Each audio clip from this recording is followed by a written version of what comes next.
Andrew Johnson. Thank you very much. It's marvellous to be here. I'd like to send out a big thanks to Anthony Beckett for organising this conference. It's something that's done at great expense and with great effort, so I hope everyone sitting here today will appreciate that. I wish it was a much fuller auditorium than it is. It's great to see so many new faces.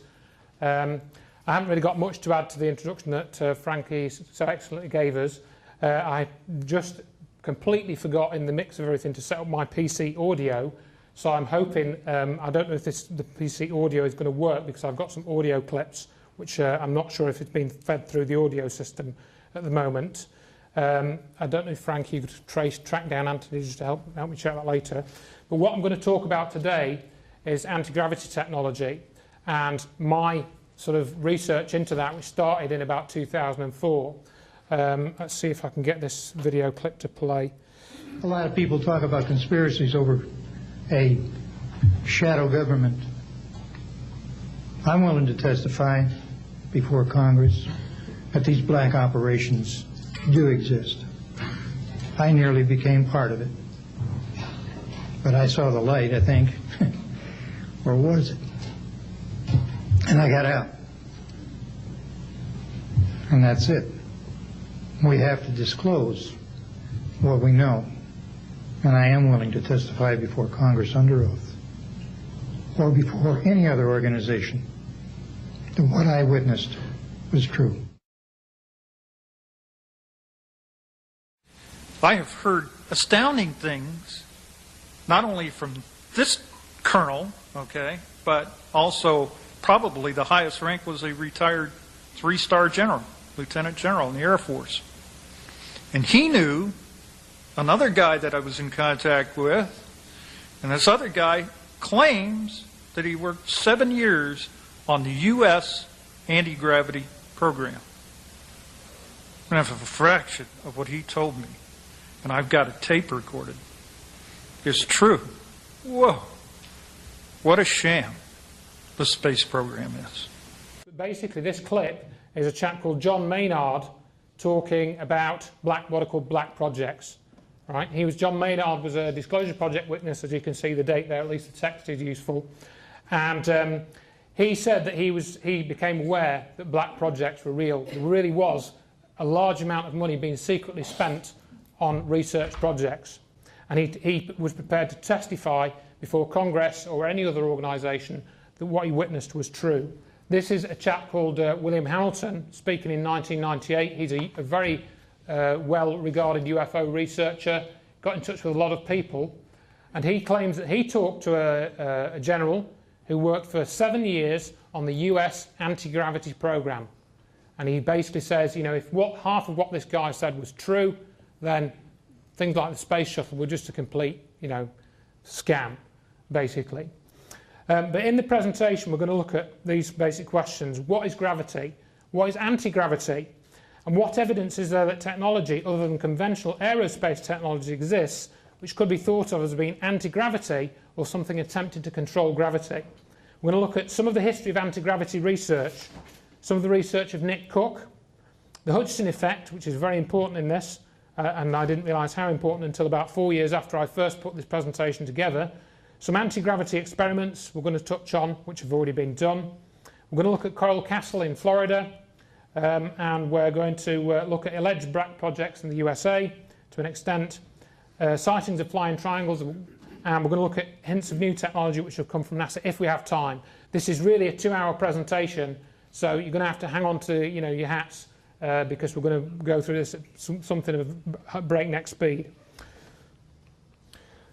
Okay, so what is gravity? Let's start with that. Well, according to the Chambers CD-ROM dictionary from 1996, gravity is the force of attraction that arises between objects by virtue of their masses. The force of gravity obeys an inverse square law. At twice a given distance, the force is only 1/4 as strong. Okay, that's what Newton said in whatever it was, 1638. I forget the exact date when he came out with Principia Mathematica. Now, that was revised about almost 300 years later with this fellow, everyone's heard of, I'm sure. And what he basically said, that gravity isn't a force of attraction as such, it arises as a result of the effect of the mass on space-time. Okay, so a planet's orbit around the Sun, as observed in three-dimensional space, arises from its natural trajectory in modified space-time. So there is no need for a force of gravity coming from the Sun and acting on the planets. And what was said at this time was that this explained oddities in the orbit of Mercury, which couldn't be explained by Newtonian gravitation. In other words, what Einstein essentially said was the orbit of Mercury had what's called the precession of the perihelion, which is something like, between two given years, you have about a disparity of about 10 miles in the orbit of Mercury. In other words, if you were to take the Newtonian laws and predict where Mercury should be, there's a disparity of about 10 miles in the orbit, and this was how accurate observational astronomy was by the 1900s. And so what Einstein said was that the energy coming off the Sun, as according to E equals mc squared, essentially acted like extra mass because there's an energy mass equivalence. So this was said to explain orbits in the oddity of Mercury, orbital oddities in the orbit of Mercury. Now, the latest thing, of course, that somebody will have, many of you will have heard of, and a lot of people speak about, is this string theory, which is meant to be a way to unify all the forces and explain them in terms of what are called strings. Now, string theory, an M theory, says that the force of gravity is transmitted by gravitons, okay? And it's the particle that causes gravity. And there are 5 different formulations of string theory, the latest of which works in 11 dimensions, okay? It is probably unrelated, but Wilbert Smith, as I'll mention later on, if we get time, was told by people from outside that there are 12 dimensions of deity. So we're getting into this idea of dimensions already, looking at other dimensions. And I've got a video clip from Brian Greene. It's been more than 300 years since Isaac Newton came up with the universal law of gravity, inspired, as the story goes, by seeing an apple fall from a tree. Today it seems obvious that gravity is a powerful force.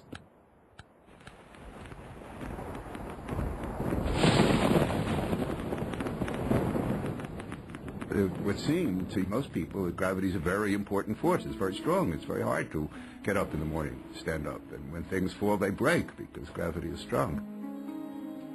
The fact of the matter is that it's not strong. It's really a very weak force. Gravity pulls us down to the Earth and keeps our Earth in orbit around the Sun. But in fact, we overcome the force of gravity all the time. It's not that hard. Even with the gravity of the entire Earth pulling this apple downward, the muscles in my arm can easily overcome it. And it's not just our muscles that put gravity to shame. Magnets can do it too. No sweat. Magnets carry a different force, the electromagnetic force. That's the same force behind light and electricity. It turns out that electromagnetism is much, much stronger than gravity. Gravity, in comparison, is amazingly weak. How weak? The electromagnetic force is some 1,000 billion, billion, billion, billion times stronger. That's a 1 with 39 zeros following it. The weakness of gravity has confounded scientists for decades. But now, with the radical world of string theory, filled with membranes and extra dimensions, there's a whole new way to look at the problem. One way of approaching the question of why gravity is so weak compared to all the other forces is to turn the question completely on its head and say, no, actually gravity isn't very weak compared to all the other forces. It just appears to be weak. It may be that gravity is actually just as strong as electromagnetism, but for some reason, we can't feel its strength.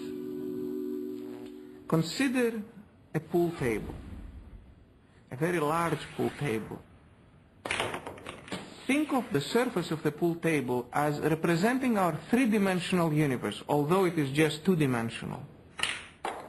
And think of the billiard balls as representing atoms and other particles that the universe is made out of. So here's the wild idea. the atoms and particles that make up stuff in the world around us will stay on our particular membrane, our slice of the universe, just as the billiard balls will stay on the surface of the pool table. Unless you're a really bad pool player. But whenever the balls collide, there is something that always seeps off the table. Sound waves. That's why I can hear the collision.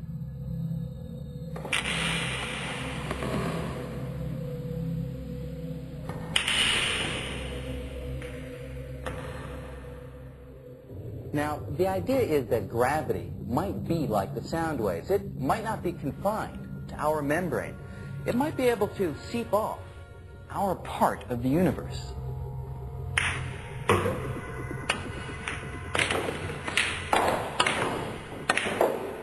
Or, think about it another way.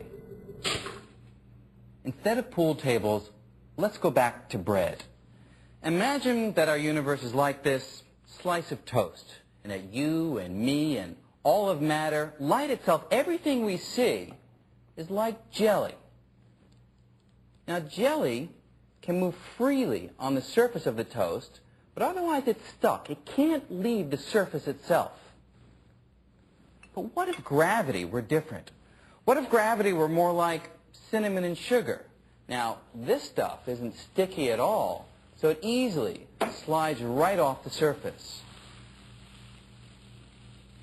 But why would gravity be so different from everything else that we know of in the universe? Well, it turns out that string theory, or M theory, provides an answer. It all has to do with shape. For years, we concentrated on strings that were closed loops, like rubber bands. But after M theory, we turned our attention to other kinds.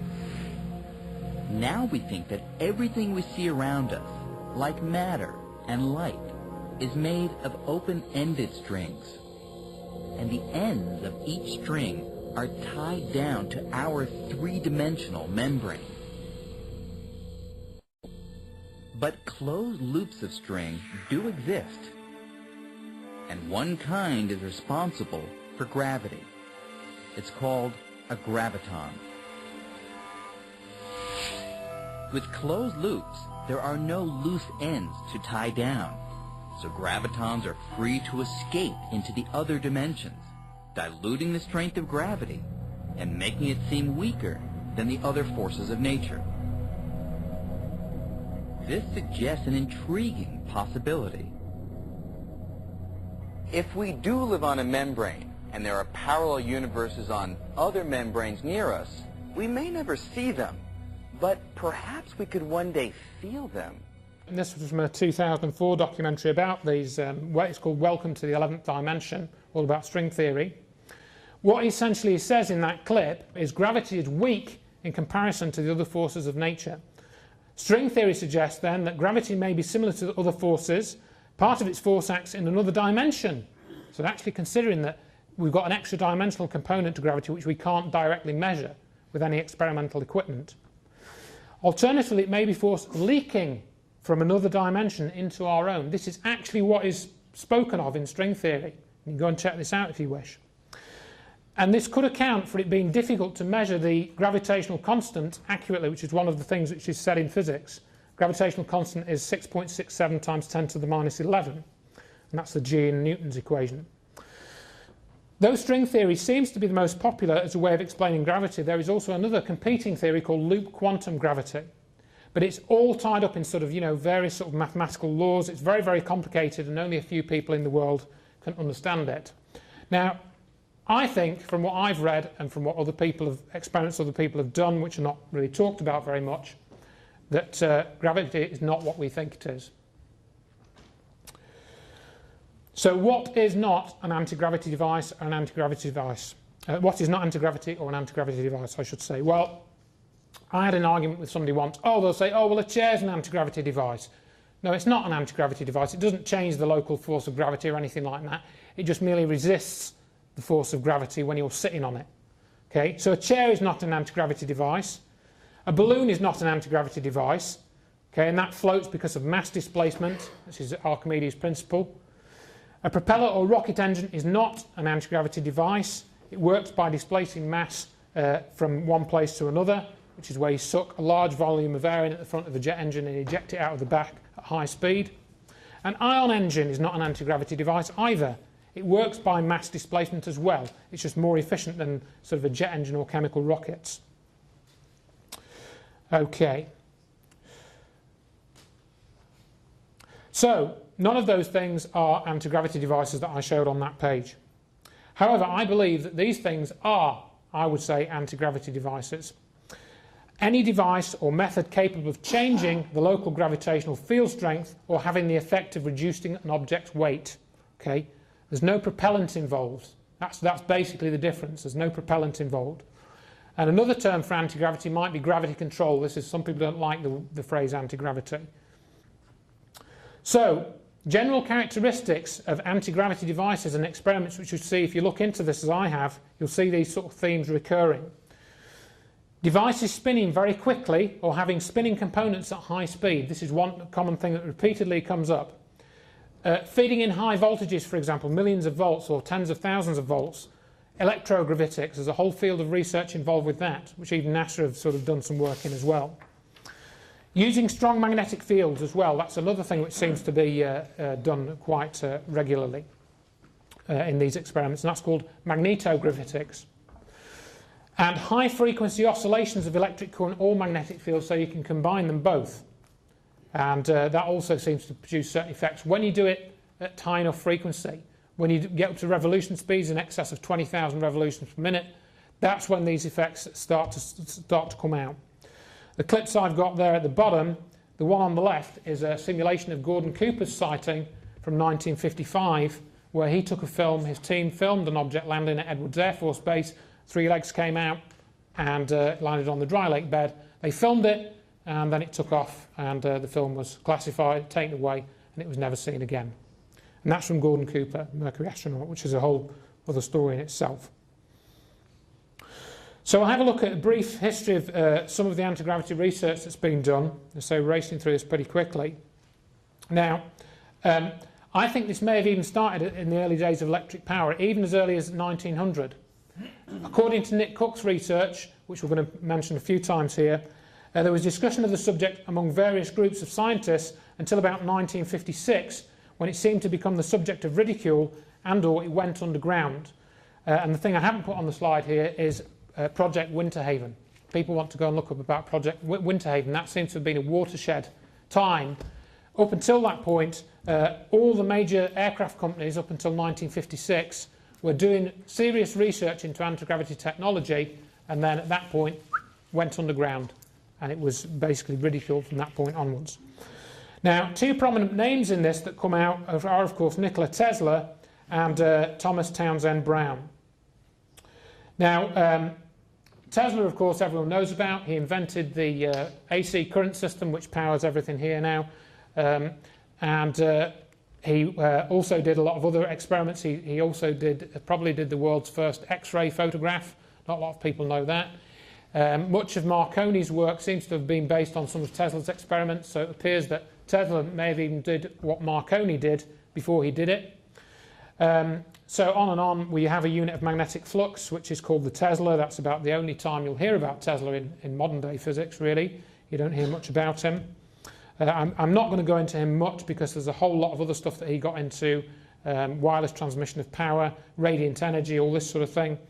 But the other name that comes out, which is very interesting, was Townsend Brown. I'll just mention a bit more about Tesla. I think I've covered most of this slide. It's claimed that Tesla built and operated over Unity devices. That's the other thing that comes into this, which Frankie Marr mentioned in the introduction. Once you start to open up this technology, you begin to see there's a new energy source there, an energy source which doesn't involve fuel. Tesla called it radiant energy. So he was able to tap into this radiant energy, and you can even see reproductions of his experiments now. There's a YouTube channel called by a chap called Paulsness, where he has a fluorescent tube which he puts in a bowl of water, and then using Tesla's apparatus, he actually makes his tube illuminate in the bowl of water. Sorry, what's his name again? Paulsness, I think is his name. Paulness. I'm pretty sure that's his name. You can, if you just put Tesla radiant energy experiment or something like that into YouTube, you'll find something like that. Also, the Piers Arrow car, for example, from the 1930s that Tesla and one of his relatives were driving around at 90 miles an hour. FBI raided his apartment in 1943 following his death. He died penniless, basically, and lived in a hotel in New York in the last days of his life. So there's a whole story there about Tesla, which I'm not going to get into. Other people have done presentations about him. The chap that is more interesting in some ways in relation to anti-gravity is Thomas Townsend Brown. Now he never obtained a degree, so he didn't go through mainstream university, but he did do a lot of experimental physics, and he spent time studying at several schools, including Caltech, Kenyon College, and Denison University. He's been called a physicist by some people, but I really think he was an electrical engineer. More than anything else, that was what he did. He served in the US Navy in the 1930s at the Naval Research Laboratory, funnily enough. So already you're getting the military connection in this. As I mentioned, Project Winterhaven, he was involved in that. And that was a research proposal to build an anti-gravity craft based on the work of Townsend Brown that he'd already completed in the years prior to that, starting in about 1920. Much of his work still seems to be kept under wraps, and his family keep a low public profile. I've got a letter written by him in 1985 where he basically says, somebody was writing to him asking about his research, and he said, can't really tell you much about it because a company have licensed it, so I'm not going to tell you anything. That's also all on the internet as well, of course. But the key thing that he did was he demonstrated that there seemed to be a link between gravity and electricity. He worked with Dr. Paul Biefeld, a friend of Albert Einstein, director of Swayze Observatory in Denison, Ohio. In 1923, they started to experiment with what are called gravitators. They found interaction between electric charge and the force of gravity. Separate to his study of physics, Townsend founded NICAP, which some people might have heard of, which is the National Investigations Committee on Aerial Phenomenon. And in 1956, this was set up to serve as a clearinghouse and a listening post for information regarding saucer sightings and evidence. So he was interested in the UFO phenomenon, Townsend Brown was. And he served sometime as director of NICAP, as did Major Donald Kehoe. Some very interesting videos of Major Kehoe on YouTube that have been posted not too long ago. So what Townsend Brown worked on was electrogravitics. And there are some films of some of his experiments. And in the 1950s, he worked at the Barnson Lab. And this is a letter. I've got an extract from this letter that I mentioned on the last slide. I'd forgotten to put it on this slide. In a response to a letter written in 1982, not 1985, Townsend Brown wrote, "I regret to advise you that the electrogravitic research has been taken over in its entirety by a Californian corporation which has imposed secrecy, at least until their investigations are completed." And this is one of the key things, which isn't really spoken of that much. It's not so much government cover-up as corporate cover-up. It's much easier to keep secrets within corporations than it is within government because there's less accountability.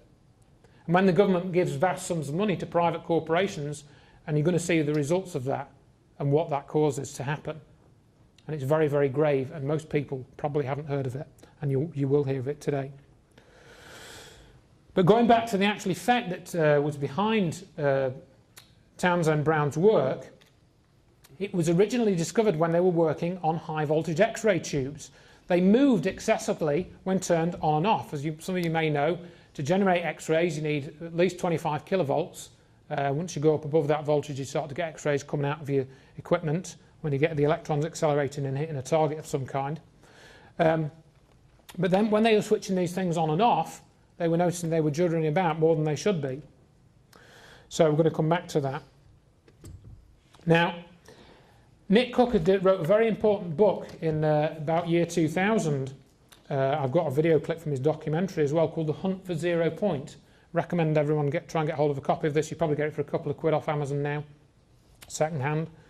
Now, he's a former editor of Jay's Defence Weekly, and he became intrigued when somebody sent him an article about anti-gravity research, and I believe he was given a copy of the Project Winterhaven document. I think that's what he says in his book, if I recall correctly. It's a few years since I read this book. Now, he tried to follow up a contact, George S. Trimble, whom he had read had worked in the field of anti-gravity research in the 50s. Trimble initially agreed to be interviewed about his work, but then he withdrew suddenly. Reportedly, he was scared. So in other words, Nick Cook became suspicious when this guy would no longer speak. Now, Cook continued his research quietly over 10 years and journeyed some way into the black world of defence research during World War II. So he went to look at what the Nazis was doing. I've got a clip of him here talking about the Nazi research. But I was aided by a Polish researcher who had heard that I was interested in this area, and he got in contact with me and said that there was this guy had been researching German secret weapons technology in Poland, modern-day Poland, but southwest Poland today was Lower Silesia of Germany in the Second World War. Right. And he had uncovered a rat run of underground complexes where the Germans were working on some very advanced stuff. And one of them, he felt, fitted the bill for an anti-gravity experiment. It took place in a mine the experiment took place in a deep mine in Poland and consisted of this device called the bell, which was rotated at very high speed, and when rotated, gave off this kind of ionization-type glow. And like a plasma, you mean? Yeah, it was described like a kind of a bluish, purplish kind of glow, like a plasma-type glow, but it's really described as a sort of an ionization-type effect. But this experiment, no one knew, or at least this researcher, Witkowski, this chap who was helping me, he didn't know what this experiment was about. But he'd taken it apart based on court testimony that was given to the Polish courts in a war trial, in a war crimes trial. And it very much appeared as if this was an experiment to distort space and time. When you distort space and time, you start to get weird and wonderful phenomena pop out of the environment, as I know John Hutchison will tell you. And this was clearly some very early experiments done by the Germans in 1945 to try and generate some kind of anti-gravitational. So this would have been the Wenceslaw mine? Yeah, absolutely. The experiment was known as the Bell. The device was known as the Bell, but it was in this Wenceslaw mine in southwest Poland today. Yeah, and I visited the site. So we'll come back to that a little bit later on if we get time. But I want to show you some simple anti-gravity experiments that you can do yourself if you've got the right equipment. And this was done by somebody called John Louis Naudin. Very simple experiment. Here it is a high voltage power supply set to deliver about 10 kilovolts. Here you have a high sensitive electromagnetic balance, and the voltage is sent through the balance to this T-shaped craft. This experiment is based on the Alexander Solov's device. Now, I send the high voltage to the electromagnetic device. You will notice that the system shows a wave loss during the high voltage on the system. Now, I switch off the high voltage and the capacitor remains charged. And during the discharge, you will notice that the balance gets refined. It's equilibrium at the end of the experiment. So you see there, very simple experiment. That's a close-up of the apparatus. I realise the video clip was low quality and poor audio and everything like that. But you see the effect. This is never talked about. Voltage affecting weight. To me, that is proved. This is electricity changing, or electrical charge, changing the mass of an object. Or the weight, I should say, not the mass. Which are different. So this is a detailed diagram. You can go onto Jean Naudin's website, jlnlabs.org, and you can download the details. It's got various versions of this. The other one, I won't show this clip. It's basically the same experiment, but some people claim it's what's called ion wind. The debunkers will say it's an ion wind effect, and that's what's causing the weight loss. But here he does it, in fact, explain while I'm talking, so that's handy. I didn't have to start it. That's in a plastic bag. So how can you have the ion wind operating through a plastic bag? I'll leave you to make your own judgments.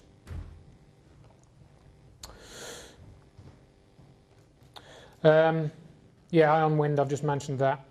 Lifter, Sorry, this is a logical extension. This is the test number 2 of the Lifter Maximus 2. Now, I switch on the power supply.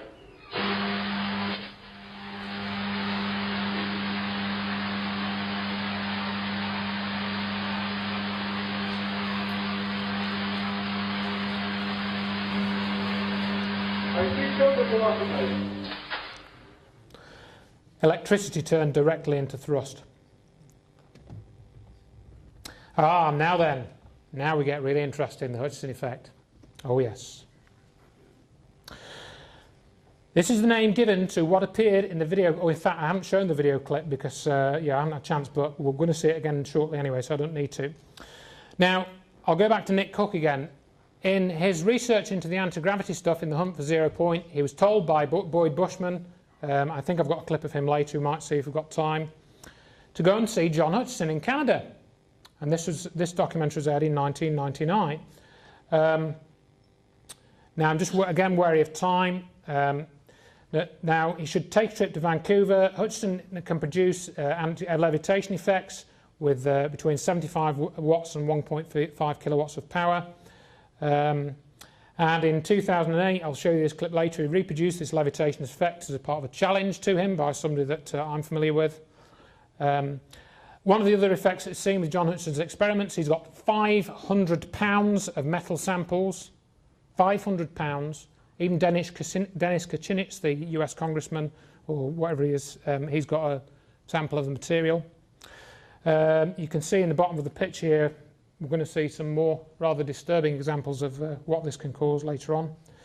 I'll probably skip over the clip of John, but I've got all these, as I say, on various things. Let's see if... okay, we're on to the next one. So I'll just play a bit of this audio clip. At the time, and I was invited by Germany and Austria to go over there and study the Hutchison effect with all the lab equipment. So when I was not in my lab, these tests were done, and this is really getting into it. How can you say it, George? A very involved kind of X-File kind of thing, because the lab was then seized by the feds. And this is when I was in Germany, and they tried to keep it secret, but it made the front page of the Vancouver Sun newspapers. They seized it? They seized the lab. It was destined for Germany, paid for by Germany and Austria. And all the shipping and packing and the crates and that of everything. But, however, unfortunately, the Canadian government literally walked over a BC Supreme Court order and took the lab and tried to actually hide it under the Alex Fraser Bridge, but trying to be very secretive about it. But the newspapers found out about the whole thing and presented it on front page news. So John Hutchison's lab was seized in 1990 by the Canadian government. Why would they want to do that? Well, we're going to find that out later. Last year, I don't know if anybody who came last year, I mentioned this chap, Wilbert Smith, Canadian radio engineer, had degrees in physics and engineering. He did an experiment which he spent several years developing with a high-speed rotating disc. And he basically said that he thought that gravity wasn't gravity, it was an effect of motional magnetic fields. Now, it seems very unlikely that with the experiments that Smith did, because he became superintendent of radio regulations for the Canadian Department of Transport in the late 50s. He's a very good experimental scientist. He wouldn't mess this up. He measured a 1% loss in the weight of things that he did with his experiment. Yeah, and I put this slide in more recently. I'll just get this chap up, Podkletnov. In 2002, Boeing, the aircraft manufacturer, of course, approached Eugene Podkletnov to work with them on further research into blocking gravity. I think this was Project GRASP, I think it was called. He was also doing experiments with a force beam. A lot of the information is decidedly sketchy. It seems that, again, this seemed to sort of go underground. I'm not sure where Podkletnov is now. Not much has been heard of him, I think, since 2004.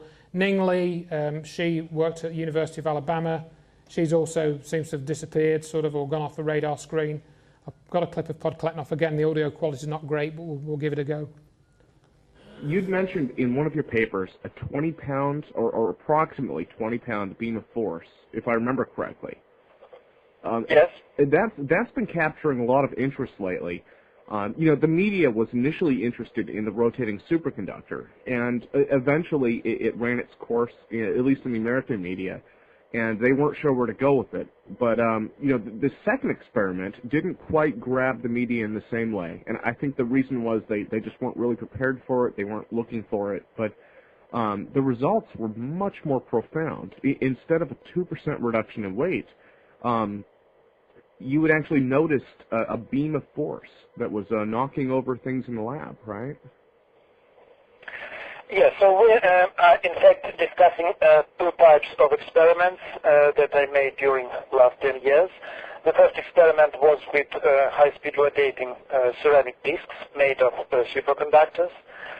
And at extremely high rotations, I mean the speed close to 30 or 40,000 rotations per minute and even higher, we can get the reduction of weight up to 9%, and in some cases even more, but this process becomes uncontrollable, so it's difficult to deal with it. So it's one experiment, and the other experiment, which was called gravity impulse generator.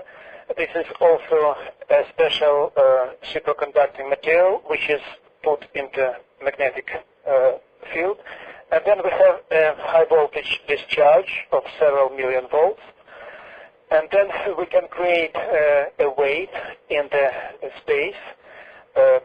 The properties of these waves are very close to gravity waves, so we are practically sure that it is the same thing as gravity, and these impulses can be forwarded to any direction in space, and they are able to push different objects on their way of propagation. So if we speak about the detailed mechanism of these events, we are still working on it.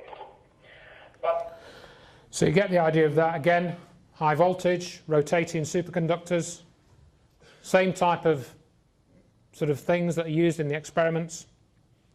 Now we're going to switch to something completely different. Coral Castle, which only a few people seem to have heard of. It's become a bit more known about it since I first put this presentation together.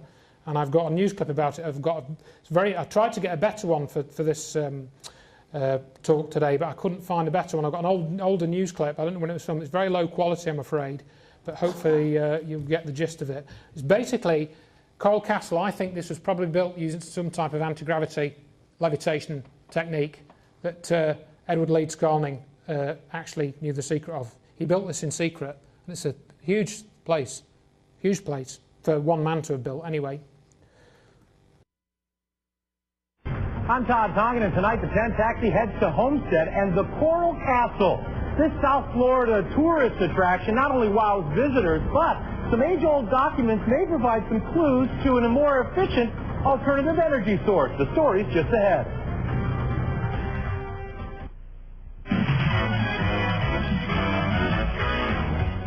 Hey, the 10 Taxi is back from vacation, and he actually, Todd Tongan that is, found a South Florida man who is studying the Coral Castle in South Miami-Dade, but not for the reasons you might think. Todd Tongan took a trip to the castle today, and he's live in Miami with more. And Todd, what does this man hope to find out? Well, a lot of things, actually. He's hoping to find out, first of all, how he built the Coral Castle, which is still a mystery, but also the man that built it studied some very interesting and unusual things. The 10 Taxi's a real gas guzzler, so anytime you're talking about a more efficient alternative energy source, we're interested.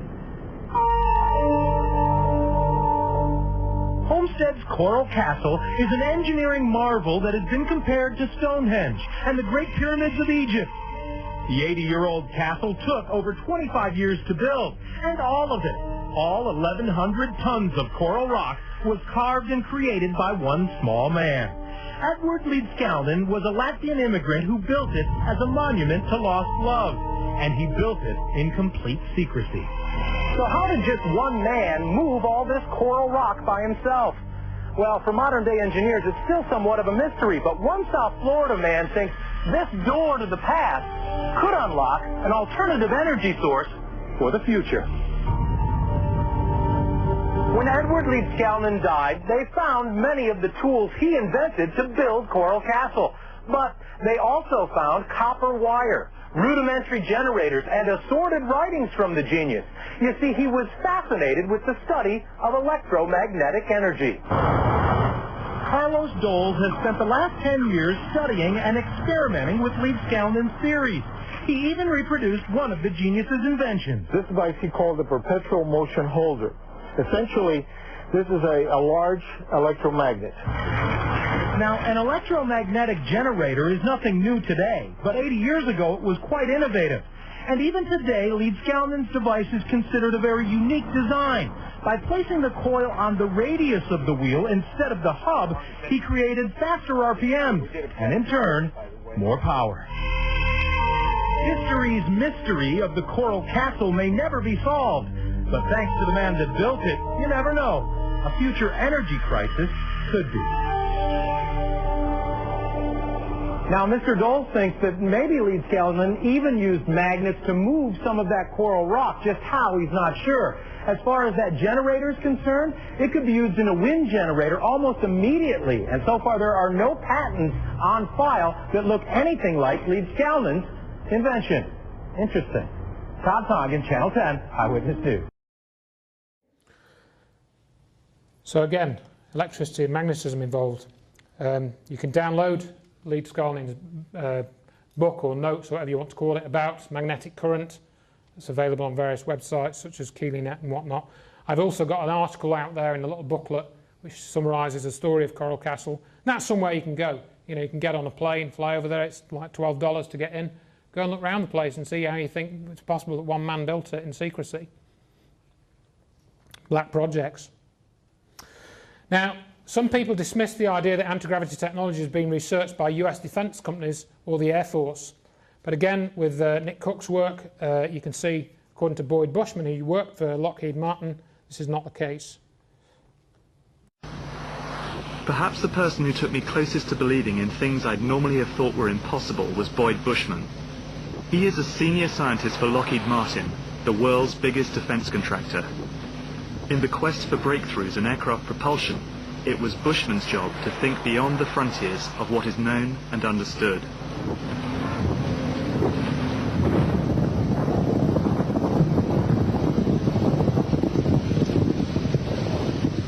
Doing what he did, I strongly suspected that he lived on the fringes of the black world.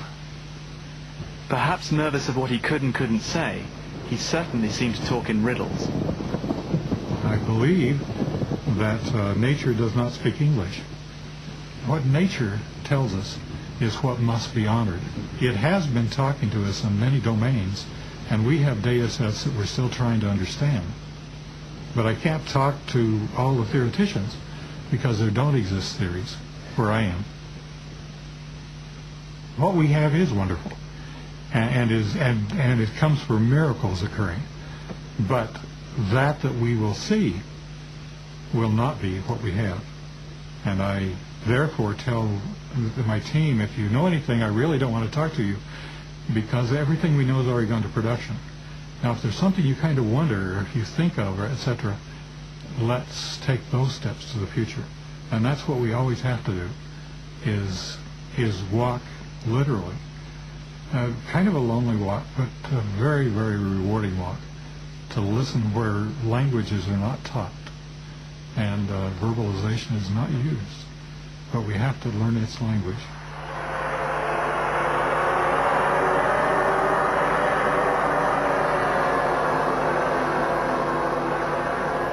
I felt he was trying to tell me something he wasn't allowed to talk about. So I asked him about the holy grail of science fiction, anti-gravity propulsion. I do notice in recent publications that one of the latest group of my colleagues have said that they have evidence because of the separation of the galaxies that there is an anti-gravity. I went back to some of the first work on gravity done by Galileo, and he climbed his Leaning Tower of Pisa and dropped 2 stones. They arrived at the ground at the same time. I climbed my Leaning Tower of Building 500 here at the company, and I dropped my 2 weights that were exactly the same weight, and they did not arrive at the ground at the same time. I had purposely placed opposing magnets that didn't like each other, like 2 norths together, and I had already done an iron filing test that showed that it was showering out an entire magnetic plane, and I wanted to see how that magnetic plane interfaced with gravity. He showed me a film of extraordinary experiments that had been done in Canada 10 years ago. A scientist there appeared to have found a way of getting objects to defy gravity by beaming different energy waves at them. Most people had written it off as a conjuring trick, but Bushman took it seriously and was trying to develop his own techniques. I'm refining and heading towards something that all you have to do is charge, and it is lifting up. It is losing weight. When we complete the technology, it should fly. So again, charging things up, things flying, you know, similar sorts of themes coming in again over and over. What we have is wonderful, and it comes from miracles occurring, he said. But that we will see is not what we have. I'm refining and heading towards something that all you have to do is charge it, and it is lifting up. It is losing weight. When we complete the technology, it should fly. When we complete the technology, various other speakers, whistleblowers, talking about secret projects.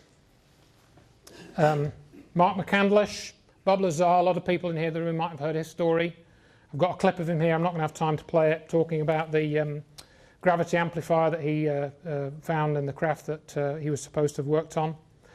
A lot of people haven't heard of the guy at the bottom, Edgar Fouché. He again seems to have pretty much disappeared. You don't hear much from him now. I've got a clip of him coming up later if we get a chance to play it. But let's see, yeah. Edgar Fouché, now I came across his story on the internet in about 2004, and he worked in Area 51, let's see if I've got this, yeah. Secretly being driven to an unknown desert location to work on crypto equipment in which he was an expert. But he knew this was somewhere near Groom Lake, in other words Area 51, where secret aircraft such as the F-117 stealth fighter were tested. He states that in the late 1970s, when he had to fix some equipment, he came across and inspected a module labelled Direct Orbital Code Link, which contained advanced electronics, much more advanced than was normally available at that time. And the meaning of this was later confirmed in conversations about satellite communications. He states he overheard conversations while working there about something called quasi-crystals, which were enabling technology for communications and propulsion. Now, let me just see if I'll flash this. I read this and I thought, quasi-crystals, you know, come on, you know, you're just making it up. Well, no, he wasn't making it up, because if this will come up in a moment, I don't know if this is going to come up, but it was basically, here it comes, I don't know if this page is still there, there you go, California Institute of Technology, Condensed Matter Physics, quasi-crystals, introduction. So there you go. He wasn't making it up. Let's see, he describes various other projects, SONSIV, SR-75, SR-74, Space Orbit Nuclear, Space Intercept Vehicle, SONSIV, various things he describes. But the most interesting thing he describes is this thing, the TR-3B. And as I say, I've got a clip of him talking about this, and this was actually, I found this in a videotape that I had from 1999, Riddle of the Skies, Channel 4 documentary. Let's see. Operational model of the TR-3B, 600 feet across. Let's see if it's got the... yeah, it's, one of Fouché's associates states he saw the TR-3B at Papoose, part of Area 51, hovered silently in the same position for some 10 minutes, and before gently settling vertically onto the tarmac. Times a corona of silver blue light glowed around the circumference of the massive TR-3B. That's what his witness told him. But what intrigued me as well was he gives some of the operational details. The propulsion system was magnetic field disruption, which has been reverse engineered, he was told. Mercury-based plasma, pressurised at 250,000 atmospheres and at a temperature of 150 Kelvin, that's minus 123 centigrade, and rotated, there you go, 50,000 RPM. This reduces the weight of the centre of the craft by about 89%, and increases the manoeuvrability by 89% as well. And he said that that research had been going on since at least 1955. Now, one thing I forgot to mention is the clip, the Bushman clip I just showed, where he talked about putting the two opposing magnets together and dropping them. I have a friend in Washington who was told that story by his father in about 1955, the exact same story about putting opposing magnets together. So that effect was known about in 1955, and my father's friend had 40 PhDs working for him. In the old Indian text, Sanskrit text, the Vimanas are always powered by... I've got a clip about that. Yes, yeah, Mercury and Vimanas. I've actually got a clip about that. Yeah, it's come up for 3 times from completely different areas of research. Yeah, thank you, Nick. So we've been through a lot of stuff very quickly. I rather like this though. Somebody sent me an equation once when I was discussing this with somebody a few years with somebody by email. That's what I think is one of the things that happened. One of the things that's happened. Let's see how we're for time. This is quite a long clip. I've got about 6 minutes of clip here, so it's going to be a bit long, I think. I'll play a bit of it, as soon as Nick brought it up.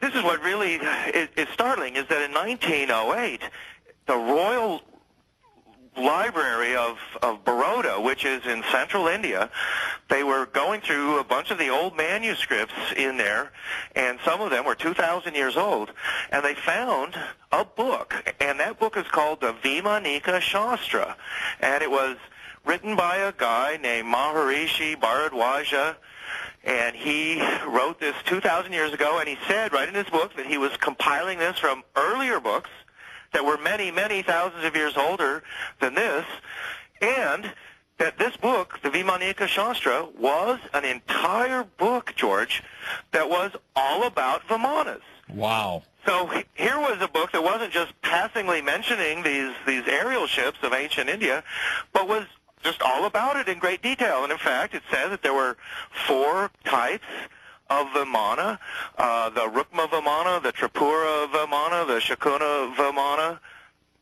and there was the Sandara Vimana was the 4th one. Some of these Vimanas, as they were described, had wings and were apparently like an airplane. Others were long cigar-shaped Zeppelin-type craft. Another type was apparently kind of like a helicopter. And the 4th type of Vimana was a discoid flying saucer-type craft. And all 4 are described in detail. They talk about metals. They even talk about electricity. One of the things that is talked about in the Vaimanika Shastra about these ancient craft is that they use mercury, which is a strange thing. And this is what Bill Clendenin, in the beginning of my book, Atlantis and the Power System of the Gods, was deciphering. And I have to really give him credit for this, where he was fascinated, like myself, in the whole thing of Vimanas, the Vaimanika Shastra. I mean, could we make sense out of what they were saying in this ancient book? And many people, this book is famous, and it's discussed not just in my books, but in all kinds of books about, UFOs and mysteries of the past, because this thing is It's baffling. What Bill came up with was that mercury is really an amazing element. It's a metal, it's a conductor, it is an element. There's things you can do with mercury that you just can't do with other metals and elements. And one of the things you can do is make what Bill called mercury plasma gyros. These are the Sudeten Mountains on the Polish-Czech border. During World War II, this beautiful valley was home to some of the finest scientific minds of the Third Reich. It was here that the Nazis built one of their underground research facilities, the Wenceslas mine. A vast underground complex hidden away from Allied bombs, which Nazi slave labor carved out of the Sudeten Mountains. Example of a surface infrastructure being kind of a reflection of the underground facility, which was... It was here, in the desperate last months of the war, that German scientists worked around the clock to produce Kriegensscheiden, the war-winning technology that might produce a stunning knockout blow, even as the Nazis were being pushed back towards Germany.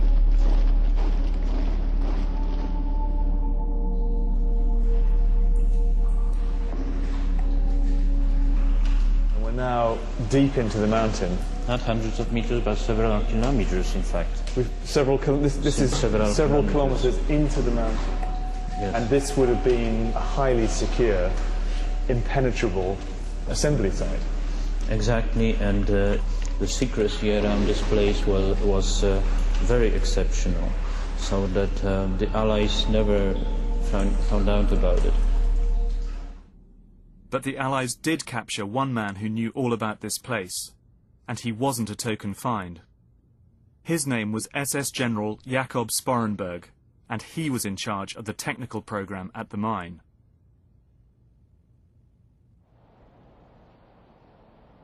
What he revealed astonished his interrogators. Indeed, I find it astonishing 60 years later. He spoke of a secret experiment attempting nothing less than to conquer gravity. He described a bell-shaped device that needed enormous amounts of electrical power. It was made of a hard, heavy metal and filled with a mercury-like substance that was violet in color and glowed when under test.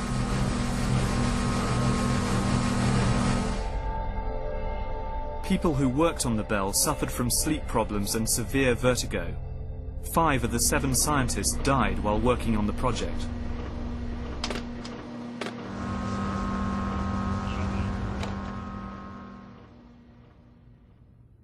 In a memo to Hitler, the scientists wrote, "It is in our opinion that the scientific results ascertained from our experiments with the bell are truly decisive for the war."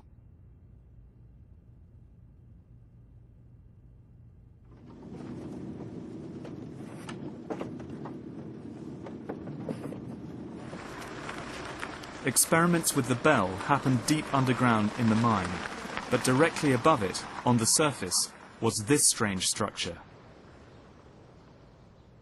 Called the flytrap, it first showed up on an Allied aerial reconnaissance photo in 1944.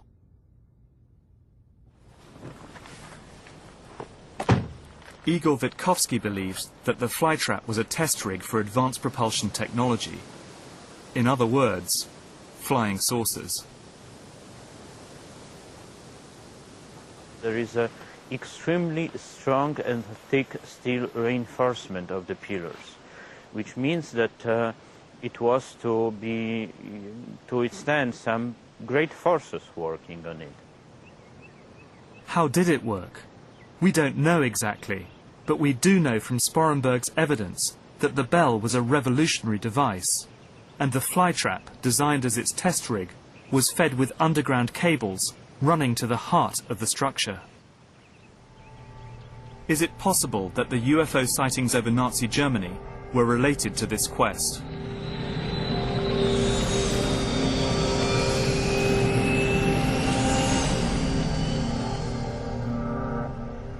There is a sense here that the Germans were engaged in very highly classified work, and that possibly they were engaged in anti-gravity type programs. What I do know is that many of these bizarre projects like the Bell did not remain in German hands. At the end of the war, they were plundered secretly by the American High Command and taken to the States.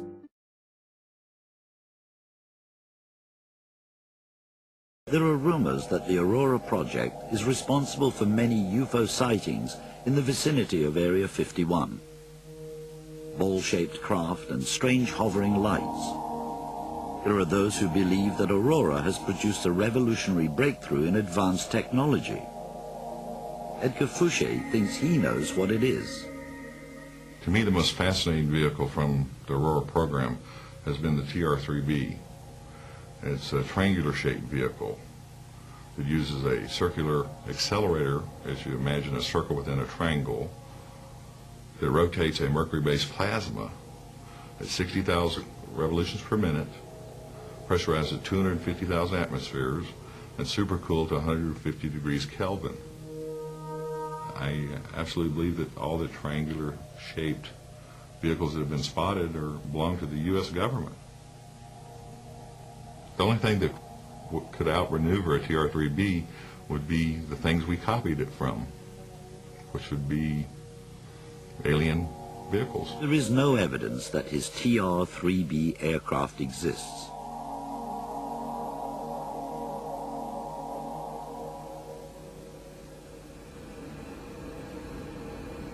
Except that in recent years, unidentified triangular craft with a pulsating light in the center have been seen in various locations around the world.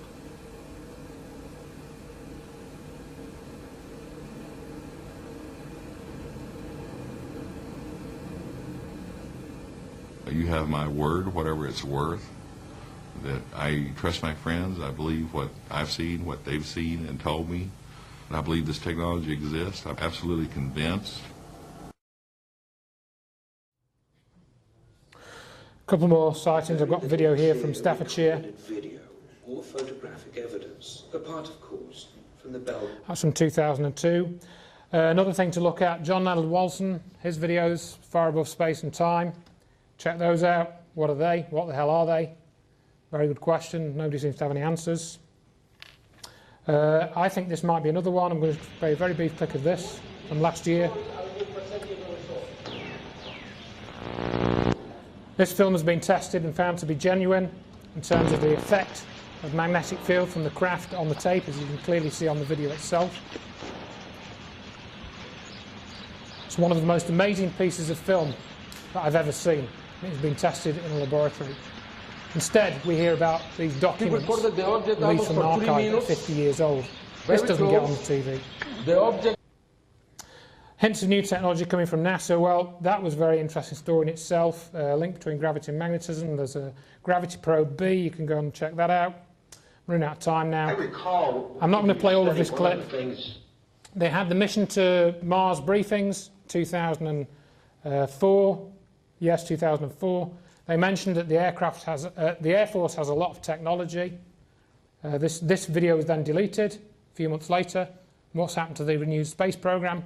Nothing. It's been killed. So I've got a couple of clips of that. Let's see. I've got to skip through this now. If this is real, why the secrecy? What does it mean for us? Well, it means free energy for everyone. Freedom for everyone has the technology. Complete freedom. But it also, the thing is, folks, I'm sorry to have to break this to you, but it's been weaponized. This technology has been weaponized already, and it's been used as well. This is something nobody wants to talk about. People here this weekend, you won't hear them talking about this. I've had to write a book about this. That's the remains of one of the World Trade Center towers, 70 columns of unsupported steel turning to dust. Someone wants to explain to me where these buildings went. This building here is building number 7, destroyed at 5:20 in the evening on 9/11. So this is what was left of the World Trade Center. So here you can see the comparison. Where did 500,000 tons of steel and concrete go in 20 seconds? This is what the technology, which involves anti-gravity technology, can do, and what it did do. It can turn cars upside down in New York. South Tower came down, I was across the street, and I picked up the camera just out of habit. And something in the back of my mind said, run, run, run. And never in 20 years of shooting in New York have I run from an assignment. But something in the back of my head just said, run. And as I hit the corner of Liberty Street, it was almost being picked up by a tornado, almost being picked up by a wave. It was like being picked up. But the black cloud. That black cloud had substance. It was like night, but it had a solid feel to it. It was like gravel, hot gravel, and just picked me up and tossed me about a block. At one second I was running, and the next second I was airborne. And I lost my glasses, I lost my cell phone, I lost my pager, but managed to hold on to both cameras. But it threw you for a block?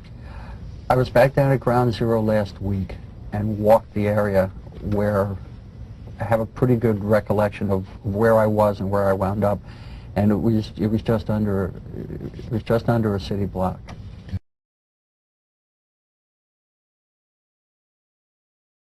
There was this blast of warm air. It wasn't hot. It was warm. And it picked me up and threw me up against the wall of the building that was... You were picked up off the ground? Physically picked up off the ground. I remember an explosion. At that point, I got knocked out. I don't remember anything. Then I got up, and I looked out the window because the windows exploded, and the street below caved in.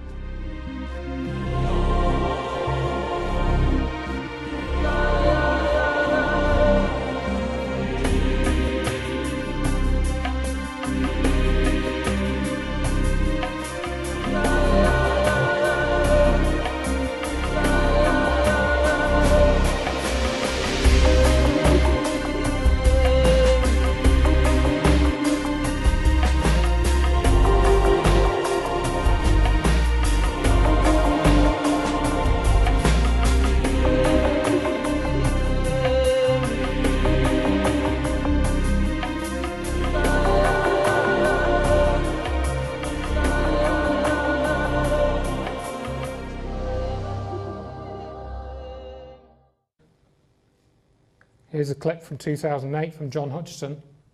John Hutchison submitted an affidavit for Dr. Judy Wood's science fraud case, which was covered up, not reported by anyone, wasn't even reported by the alternative knowledge community when I tried to get them to report it. Got weird fires, which were seen in this boat experiment of John Hutchison, seen at the World Trade Center. So we now know the class of technology that was used to destroy the World Trade Center. It's very similar to what's called the Hutchison effect, which is based on field interference. I've got whole DVDs about this. These are John Hutchison's metal samples on the left. This is from the World Trade Center on the right. I don't think we've got time to go into the crop circle connection, but there is a crop circle connection as well.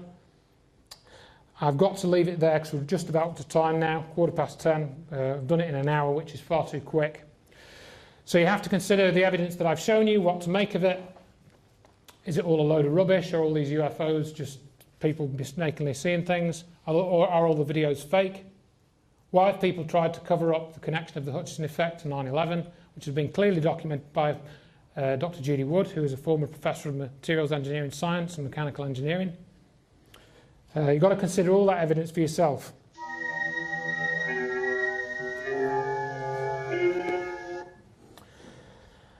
Just close with a quote from Thomas Townsend Brown, which is more related to the extraterrestrial side of things. He said, he made an analogy of a person looking at UFOs and ET craft to a fish looking up at the bottom of a passing ship. That fish looks up at the strange thing in its sky. It may have different properties, maybe size, prop wash or turbulence. Some fish will scatter and never look again. Some fish will wonder, but none of them will really know what that form represents, in other words, the boat. They will never know about other things that man is capable of other than sailing across that particular part of the ocean. We in many ways are those fish, and the lights we see in our skies are the hulls of those ships. So that's some of the websites that I've used. Not very readable on there because of the colours used, but I've got more information outside. So that's basically it for today. and I hope you'll think about that very, very carefully. Thank you.